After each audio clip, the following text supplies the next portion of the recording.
Hey guys, welcome back to Real Housewives Recaps. Today we're talking revenge. I'm so excited to dive into this part. We got some juicy stuff coming up. We're talking exposed. We're still on chapter 15, getting into chapter 16. We are continuing on. Now, I'm very aware that Cordia's came out. I'm very excited to read that. I thought I'd go a little further in this revenge book, and then maybe we dive over. How about leave me comments what you want to do? Do you want to finish revenge first and then get into Cordia's? Do you want to switch gears? Go right over to Cordia's. I'm open. Just let me know. I'm totally open for suggestion, truly. So just let me know. I'm happy to do whatever. To let you know, this Saturday we are doing a live chat. Once again, we've done it the last 2 Saturdays and had the best time. So it's this Saturday, the 28th. You don't have to do anything. You just show up here to my channel. You'll see live chat. You click on it. You type in whatever you want. I'll read it out. We'll talk. We'll answer questions. It's been a blast. Every time I say I'm just going to go for a little bit, 5 hours later, we're still talking. But we've had the best time. So thank you for showing up if you showed up in the past. And come join us in this one. I'm very excited about it. All right, without further ado. Oh, one last thing I promise. Will you hit subscribe on my other channel? I'm trying to get that thing up over 1,000. I'm posting like extra content over there. Check it out. Hit that sub button. It really helps me out. All right, let's get into revenge. I like to say it like that. Revenge. Okay. I'm feeling feisty tonight, you guys, and I am excited to talk about this part. This is what I've been waiting for. This is when the stuff really starts hitting the fan. We see huge changes in Meghan, Maggie Poo, what was it, Hank and Skank. See huge changes in both, truthfully, and I am here for the dirt because there's lots of dirt in this section. Lots of family stuff going on. If you remember in the last part, we left off with Samantha and my thoughts there. I won't go there again, but you know what I'm talking about. And just her whole family. Okay, so we pick up where Harry was fearing the media and the privacy. Remember, their relationship had broken. And, well, no, sorry, in the media. Sounds like it was broken anyway, but no, it had broken to the media. So Harry and his ongoing obsession with the media, my lord, if you don't know what I'm talking about, read Spare. He cannot stop talking about it every 5 seconds. It's annoying. He talks about the media and privacy, and there's a very funny quote in here that says, no sane girl would want to marry him. And I think, haha, look who you ended up with. That is a very true statement. No sane girl would want to marry you. Look who you married. Harry were worried so much about losing Meghan. So it sounds like drama really played a part in this relationship. I mean, hello, again, have you read Spare? Drama seems to circle these two.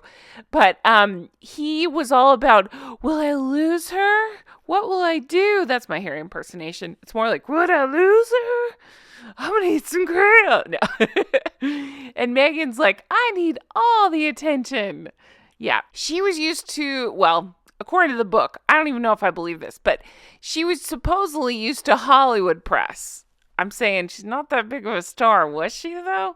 But supposedly used to Hollywood press, where it's all about favors and, I don't know, getting out in front of the camera and all this. And British press, it's different.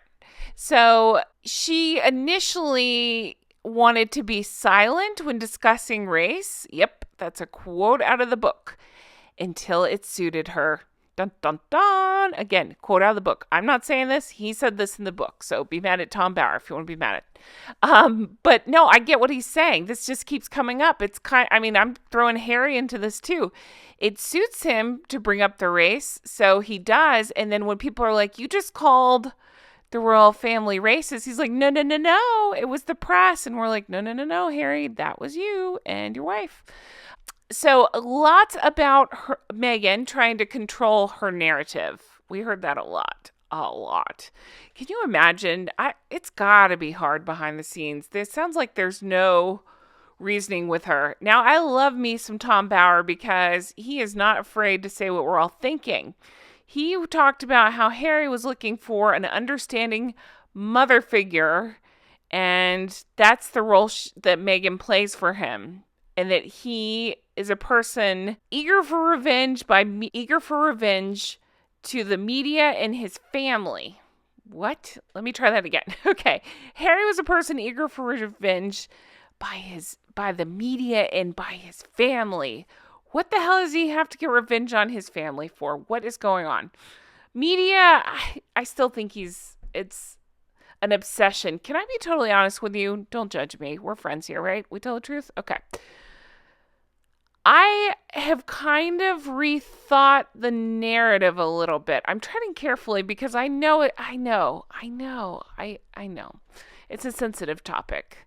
But what I mean is, I was young when Diana passed away, and so listen, I'm not trying to play Harry and be like, it's everybody else's fault, but I always assumed it was paparazzi. But then I've since read more that does play a role in it, but then also the driver being under the influence was part of it, and that the press became a narrative after the fact. Take that how you will. If you disagree, that is your right. If you agree with me, let me know in the comments, because I really am, it's weird to say still learning about this, but I am. I really just bought into the narrative that it was the press, and now I'm starting to realize, oh, Harry is absolutely obsessed with the press. So I don't believe anything Harry says, so why wouldn't I question that too, right? Okay, we get into Jason Kanoff. We've heard that name a lot, right? I love this guy. He's the guy that brought out the bullying claims. Basically, he let us all know that Meghan was a nightmare behind the scenes, meaning like he was helping, if I understand that correctly, he was helping the staff bring up the truth about Meghan. So I love that guy. And that's why Harry hates him so much, because Jason knows where all the bodies are buried, meaning he knows what nightmares Harry and Meghan are. He tried to tell everybody, and now finally people are listening to him. So I think I love that guy. Harry and Meghan, they started to notice increased anger with those two. Meghan insisted on making a statement as press was rolling in, because she couldn't stand if any negative press would roll in. She wanted it to be all positive, all fluff, but it doesn't work like that. We know this, right? How come she doesn't know this? She's supposed to be a superstar or whatever she's pretending to be today. Ballerina, I don't know. I just don't believe anything these two say. But it's funny. So this is a theme too, the controlling. So her anger was increasing. She insisted on putting out a statement and insisted, get this, mommy issues, that her potential fate and Diana's were parallel. And when Jason Kanoff was like, no, that's not a good thing to say, Harry's like, yes. What Meghan wants, Meghan gets. He didn't actually say that there, but I think it fits. We've all heard that he said that before, right? Harry said if they don't make the comparison, then Harry would lose her. How nuts does Harry sound? I gotta say it again. My theory is that this whole time he says, oh, the palace wouldn't let me speak up. I'm like, they did you a big favor, because you should not be speaking. They helped you out, my man, like covering what an idiot you are. He's painfully stupid, if you ask me. I called him a crayon eater before. I stand by it. I'm not sorry. I feel that way. So Harry decided it'd be wise to attack the media. Again, do we see a theme here? So this is something that comes up a lot. Harry and Meghan love to attack the media to get more press. Does that make sense? That's what they're doing now, right? The media is bad. We hate the media. It's the press. Oh, but we need media to give us attention and promote our books and million shows and podcasts. Makes your head spin, right? Makes my head spin. All right. William. I love William. Future king. Love him. Love Catherine. Okay. I want to pet her. I've said that before. Not in a sexual way. I'm not trying to be gross. I'm saying I love her. I want to pet her hair. Is that weird? Okay. All right. William tried to talk to Harry about, hey, you're moving too fast with Maggie Poo. And Harry wouldn't listen. Harry's like, I do what I want. And William's like, no, idiot. Listen to me for once. Listen to your brother. I know some stuff. And Harry was like, no, I'm not listening. And look how that turned out. William ended up with Catherine. Harry ended up with Meghan. Yeah. Probably should have listened to William. Harry was obeying Meghan's orders. That is a direct quote from the book. Seems to be the case still, but again, Harry's a crayon eater. I don't think he... Actually, that makes sense too. He's about as smart as a crayon. I think crayons are more interesting to look at. Ooh, I said it. All right. Statement was drafted in November where the media was denounced for sexism and all the other isms you can think of. And Meghan says, this is not I'm sorry. They said, this is not a game. It's her life and his. That's the quote. I'm putting a dramatic spin on it because it's so lame. I tried to make it dramatic. Meghan exposed herself to the media. Okay, I can't help it, you guys. Meghan exposed herself to the media. That is the direct quote by Tom Bauer. And I would like to say, if you don't understand why I'm laughing at this, type in Meghan Yacht Girl, see what I'm talking about. I don't know, it's all alleged, but that is trending right now on Twitter, and I find that very funny. Okay, Meghan exposed herself. Just keep that in your head. All right. Moving on. Harry is privileged. What else is new? We know this. Tom gets into how much he really enjoyed the benefits of royalty, but he expects the privacy of normal people. Doesn't work like that. Sorry to tell you. Again, I don't know. I don't even know why I'm trying, but wouldn't Meghan be able to tell him, hey, Ginger Winger? Doesn't work like that. Any criticism to them was being interpreted as racism. Hey, interesting. We've heard that a lot before, right? It can't just be that they're terrible people. They're the only ones focusing on race, not the rest of us. We are focused on that they're both assholes. I don't care what color they are. Meghan was born, let's see, oh no, what am I saying? Meghan was in London, and I didn't write down his name, somebody from the Daily Mail high up spotted her. And notice she was posing for photos. Interesting. She just wants privacy, you guys. She was putting her dog in Union Jack and making sure to wear her big old M and H on her necklace. Jason Knopf later says, hey, if you don't want people to talk about your private life, maybe don't wear stuff like that and post stuff yourself. And she's like, shut up, Jason. I do what I want. She's Cartman from South Park. Meghan was simultaneously castigating and feeding the media. This seems to be a theme with these two. Still going on, right? Same theme. Okay, Palace stepped in to try to help. No photographs of Meghan in a wedding dress. Okay, so what was going on is her character on Suits was supposed to get married or getting married. I watched like 4 episodes of Suits. Characters not welcome. So the Meghan was trying, sorry, not the Meghan. Meghan sucks. The Palace was trying to help and said, don't let them photograph you in a wedding dress. Trying to keep the press, at a low roar, right? Well, I'm surprised Maggie Poo didn't walk out in her wedding dress with her flowers like, it's me. I'm marrying a prince. I'm marrying whatever the character's name is. I'm actually surprised that didn't happen. People noticed a big change on set. What else is new? They say her empathy morphed into arrogance. Again, welcome to Meghan, right? That seems to be her MO. Although I would say it seems to be arrogance there all along because of how she acted on the set of that photo shoot we heard about, right? Just awful. Just awful. Don't look at me in the eyes, anybody. There's a shift from early days, like how she used to be on set. Apparently, according to people, it doesn't matter. She used to be nice and like lead prayer groups and stuff. And then she was like, don't look at me. Don't talk to me. You can put my makeup on, but don't look at me. I'm saying that. Tom Bauer didn't say that. Don't sue Tom. Don't sue me. Harry changed too. He was tense and irritable. I would say that's on par. Did anybody listen to his book? My God. All he could talk about was his wang and he was just like a moody, angsty teen. Again, talking about his wang and his mom. Okay, so there was a meeting at Clarence House. Clarence House, I guess, is where King Charles resides. Vacation? I don't know. Something fancy. And he told Harry, listen, Meghan should keep acting, that they can't pay for around-the-clock protection for her. And then, you guys, this one's hard to talk about, so I'm going to breeze over it. Infer what you will, think what you will, feel how you want. I have my own thoughts on this. Okay, Camilla at this point asks, or makes a joke, sorry. See, I'm making it too dramatic. It sounds like it was in passing. She made a joke about, hey, what would your kids look like? And made a joke about his ginger hair. Well, Maggie Poo didn't like this at all. Apparently, according to the book, Harry laughed it off at the time. But when he relayed this back to Meghan, she informed him, no, crayon eater, we are mad. So he got mad. He decided from then on he was mad. He's angry spice. And that's how he'd stayed ever since. Harry knew that his role in the royal family...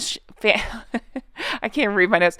Let me try that again. Harry knew that his role in the royal family was diminishing.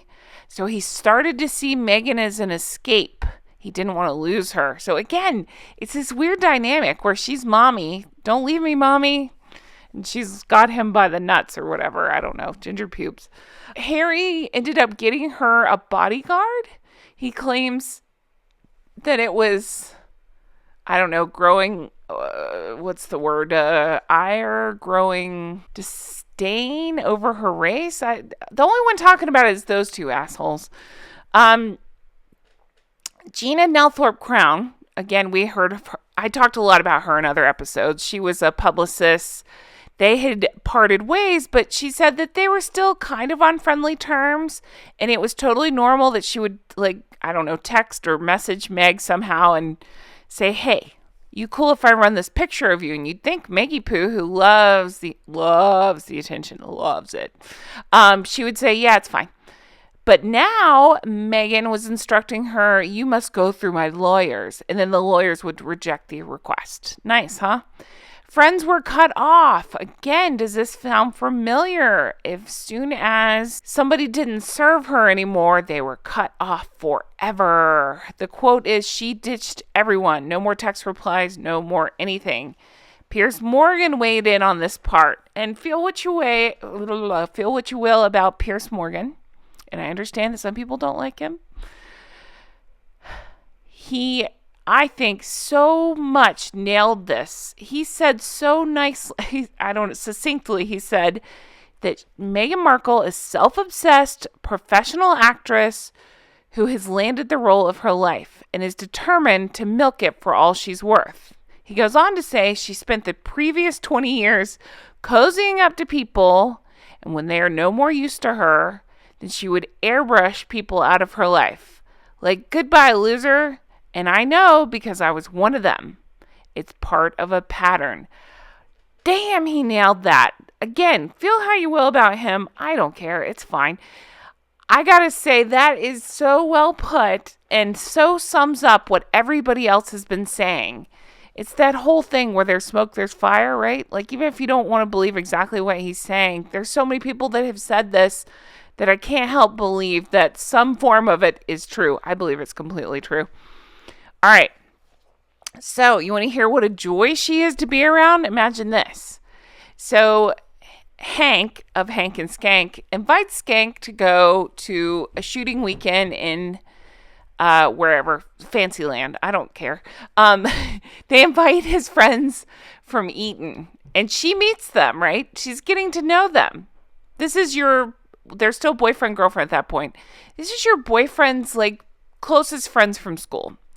And they have come out and said that she, quote, lacked any sense of humor, that she loved to reprimand them, that she loved to challenge them, they couldn't make any jokes in front of her, and that she was a total nightmare.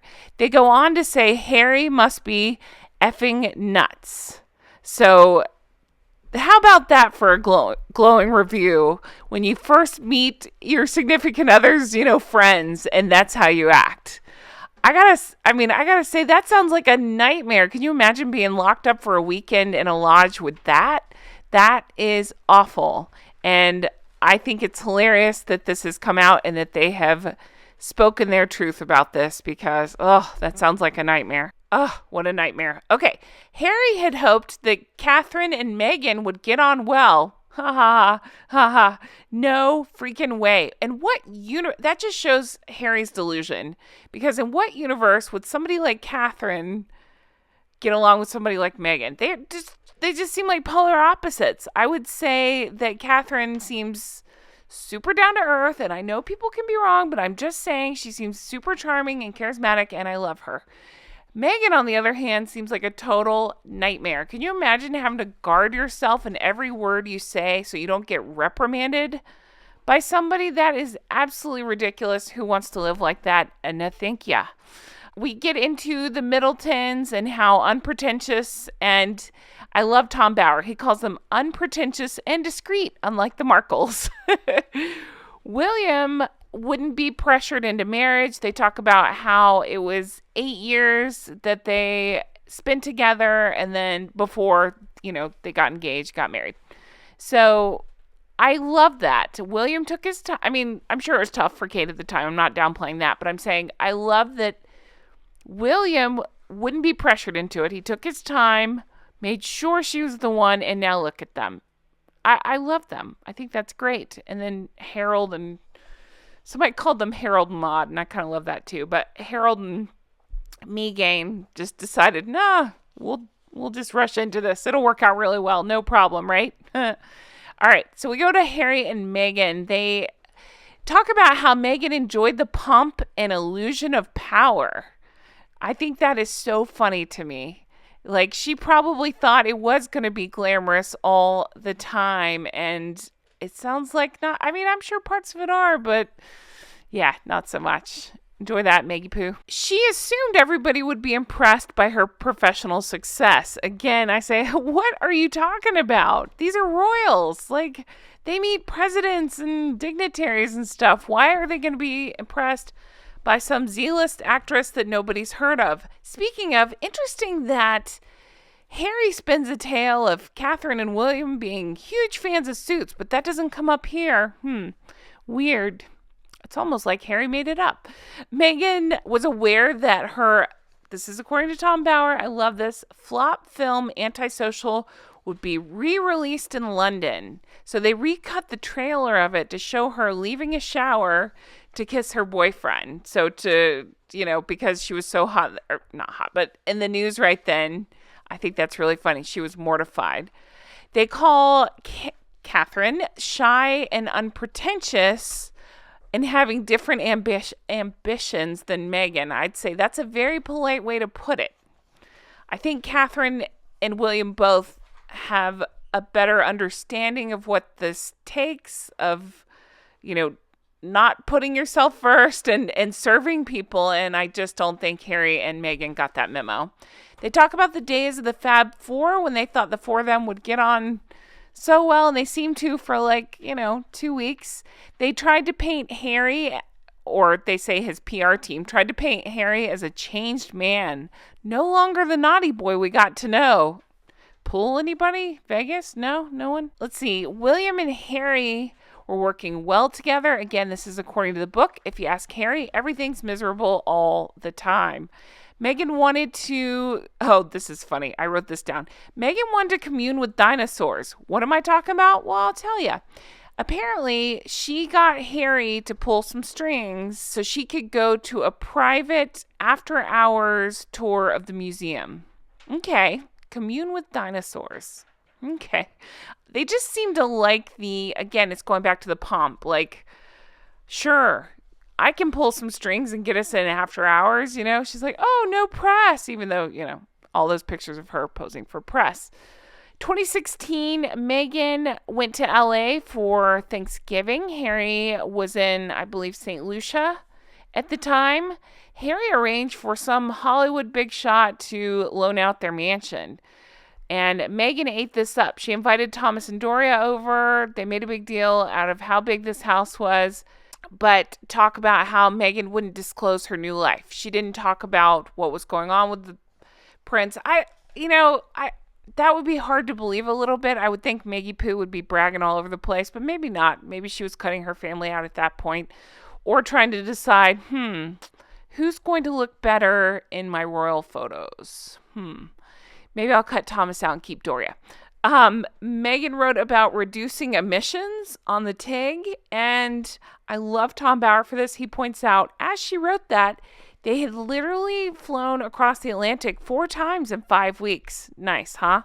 It's like when the Hollywood people do those emissions or whatever. What is it? The summits where they all take private planes to talk about how us peons can reduce emission. Okay.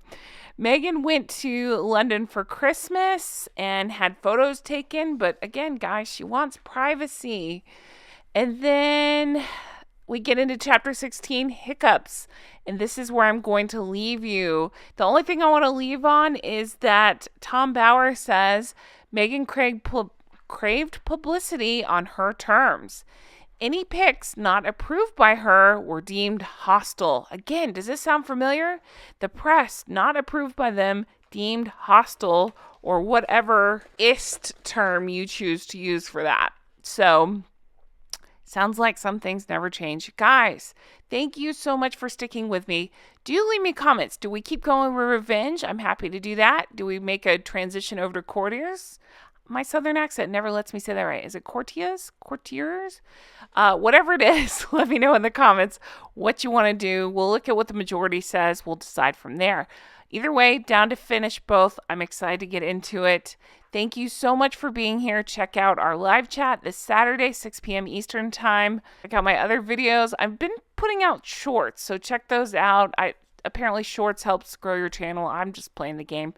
And then lastly, check out my merch. It's Teespring. They've had trouble with their website lately, so if it freaks out, the link doesn't work, don't freak out. Try again.